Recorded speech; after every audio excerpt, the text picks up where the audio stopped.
Start करें। Hello students, आज हम लोग इस वीडियो के माध्यम से ब्लड के बारे में अध्ययन करेंगे। ब्लड और ब्लड प्लाज्मा का देखेंगे। बॉडी फ्लूइड एंड सर्कुलेशन या सर्कुलेटरी ऑर्गन्स। बॉडी फ्लूइड जो है, शरीर में फ्लूइड में तरल होता है। शरीर का जो हम लोग का तरल भाग है जो सर्कुलेशन का काम करता है। हमारे शरीर के अंदर जितने भी पदार्थ है उस पदार्थ को एक स्थान से दूसरे स्थान तक ले जाने का कार्य, मतलब सर्कुलेशन का काम बॉडी फ्लूइड करता है।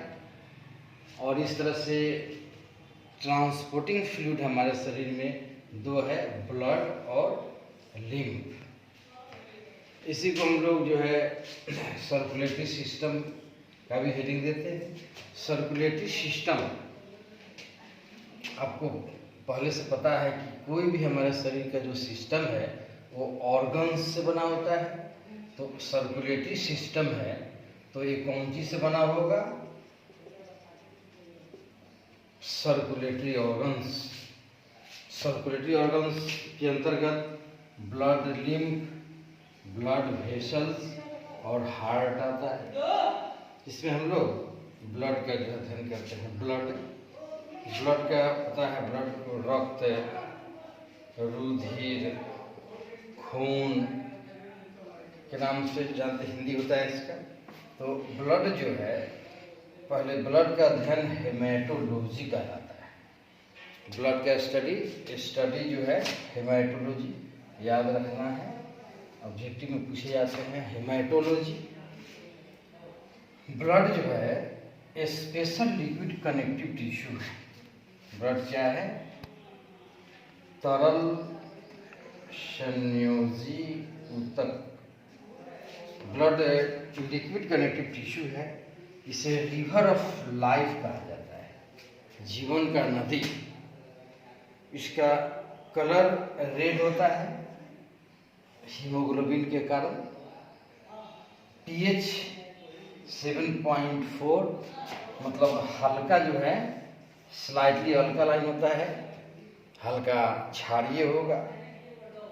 वॉल्यूम 5 से 6 लीटर इन मेल, नर में, पुरुष में 5 से 6 लीटर होता है और फीमेल में 4 से 5 लीटर होता है। ये मात्रा जो है थोड़ा सा वैरी भी कर सकता है। यहाँ हम लोग ब्लड जो है, ब्लड के दो पार्ट्स हैं। ब्लड के दो पार्ट्स है, प्लाज्मा और ब्लड सेल्स या ब्लड कार्पसल्स या फॉर्म्ड एलिमेंट्स। ब्लड का 55% हिस्सा जो है प्लाज्मा है, उसका लिक्विड पार्ट, और उसके सेल्स जो है सॉलिड पार्ट 45% है। मतलब ब्लड दो भाग से बना है। 55% हिस्सा उसका लिक्विड पार्ट है जिसको हम लोग प्लाज्मा कहते हैं, और उसके सेल्स पार्ट जो है 45% हिस्सा में।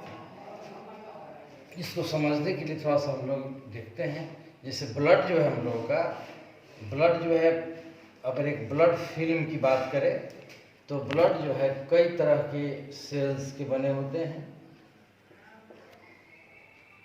और उसके पूरे चारों ओर जो उसका मैट्रिक्स होता है, उसका इंटरसेलुलर स्पेस होता है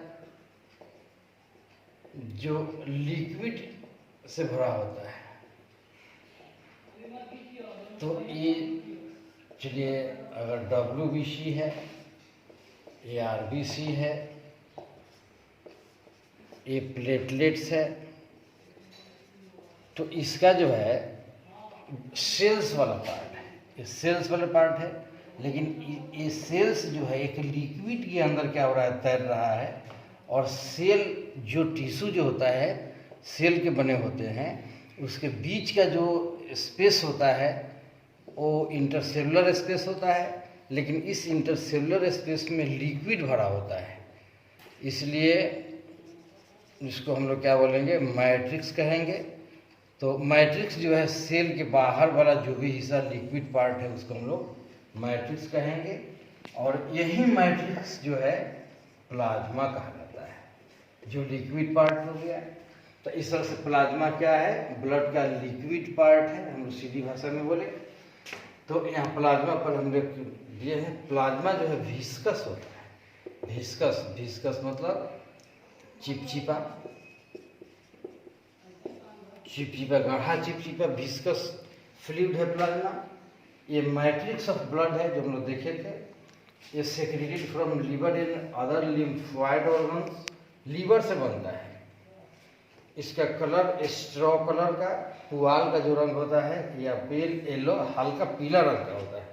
ये कलर जो है यूरोबिलिनोजेन या बिलिरुबिन के कारण होता है। इस तरह से प्लाज्मा जो है, प्लाज्मा का जो कंस्टिट्यूएंट्स है, प्लाज्मा वाटर से बना होता है। इसका 90 से 92% हिस्सा वाटर होता है प्लाज्मा का, और इसमें कुछ प्रोटीन्स पाए जाते हैं जो महत्वपूर्ण भूमिका निभाते हैं। तो प्लाज्मा प्रोटीन इसका हिस्सा 6 से 8% में होता है। फाइब्रिनोजेन महत्वपूर्ण प्लाज्मा प्रोटीन है जो क्लॉटिंग ऑफ ब्लड में मदद करता है, रक्त का थाका बनने में, रक्त के जमने में मदद करता है। दूसरा ग्लोबुलिन्स है जो डिफेंस मैकेनिज्म का काम करता है, जो एंटीबॉडीज के रूप में पाए जाते हैं। ग्लोबुलिन्स इम्यूनोग्लोबुलिन्स के रूप में डिफेंस मैकेनिज्म, शरीर में रोगरोधी क्षमता बढ़ाता है, रोगों से लड़ने की क्षमता को बढ़ाता है। और एल्बुमिन्स जो ऑस्मोटिक बैलेंस को मदद करता है। इस प्लाज्मा के अंतर्गत कुछ क्लॉटिंग फैक्टर्स भी होते हैं जिसको हम क्लॉटिंग ऑफ ब्लड में पढ़ेंगे। वो इनएक्टिव फॉर्म में जो है प्लाज्मा में क्लॉटिंग फैक्टर भी पाए जाते हैं। एक शब्द है हम लोग के पास, अक्सर आप लोग सुनते होइएगा, सीरम, ब्लड सीरम। टेस्ट के लिए सीरम, ब्लड सीरम लिया जाता है। तो ये सीरम क्या है, तो प्लाज्मा विदाउट क्लॉटिंग फैक्टर। हम लोग देखे थे कि प्लाज्मा के अंदर जो है क्लॉटिंग फैक्टर्स पाए जाते हैं इनएक्टिव रूप में, लेकिन उस क्लॉटिंग फैक्टर को अगर प्लाज्मा से निकाल दिया जाए तो प्लाज्मा का जो पार्ट बचेगा उसको हम सीरम कहेंगे। तो सीरम का मतलब क्या हो गया कि प्लाज्मा में से क्लॉटिंग फैक्टर को क्या कर दे, हटा दे। मतलब plasma without clotting factor is called serum. इस तरह से प्लाज्मा के बारे में हम लोग देखिए। इसके बाद में ब्लड का दूसरा जो पार्ट है, ये फॉर्म्ड एलिमेंट्स या ब्लड सेल्स कह सकते हैं, ब्लड कार्पसल्स कह सकते हैं, फॉर्म्ड एलिमेंट या कार्पसल्स कह सकते हैं। ये आरबीसी, डब्ल्यूबीसी और प्लेटलेट्स, आरबीसी, डब्ल्यूबीसी और प्लेटलेट्स तीनों को मिला के हम लोग क्या कहते हैं, फॉर्म्ड एलिमेंट्स कहते हैं। तो यहाँ पर जो है ये 45% ऑफ टोटल ब्लड का होता है, जो हम लोग यहाँ ब्लड का जो हिस्सा बांटे हैं इसमें भी हम लोग चर्चा किए हैं। तो अब एक एक करके हम लोग देखेंगे। यहाँ प्लेटलेट्स के बारे में हम लोग देखने जा रहे हैं। प्लेटलेट्स जो एक प्रकार का ब्लड सेल्स है, ब्लड कार्पसल्स है, फॉर्म्ड एलिमेंट्स है, प्लेटलेट्स। इसका साइंटिफिक नेम, जूलॉजिकल नाम, वैज्ञानिक नाम इसका थ्रोम्बोसाइट्स है। थ्रोम्बोसाइट्स इसका साइंटिफिक नेम है। काउंट, इसकी गणना, इसकी मात्रा जो है ये 1.5 से 3.5 लाख प्रति घन मिलीमीटर में होता है। माने 1 घन मिलीमीटर में प्लेटलेट्स, थ्रोम्बोसाइट्स की संख्या 1.5 से 3.5 लाख होता है। इसकी संख्या जो है फिर वैरी कर सकता है।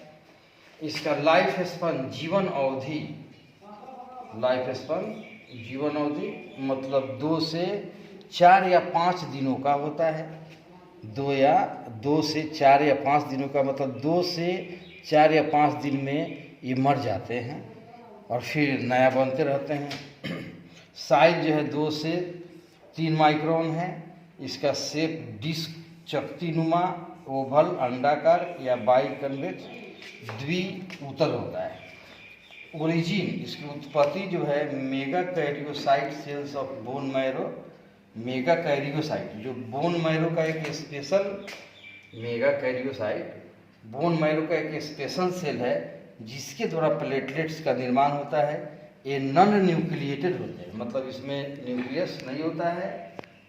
अगर इसकी संख्या कम हो जाए तो उसको थ्रोम्बोसाइटोपेनिया कहते हैं। एक शब्द यूज किया जाता है थ्रोम्बोसाइटोपेनिया, जिसमें अगर थ्रोम्बोसाइट की मात्रा क्या हो जाए, कम हो जाए, और थ्रोम्बोसाइट की मात्रा कम हो जाएगा तो क्लॉटिंग डिसऑर्डर्स उत्पन्न होंगे। क्लॉटिंग डिसऑर्डर्स मतलब रक्त के जमने संबंधित बीमारी होगी। इस थ्रोम्बोसाइट का क्रिटिकल वैल्यू 40,000 माना गया है, 30,000 तक भी हो सकता है, लेकिन ऐसे इसका स्टैंडर्ड वैल्यू 40,000 है।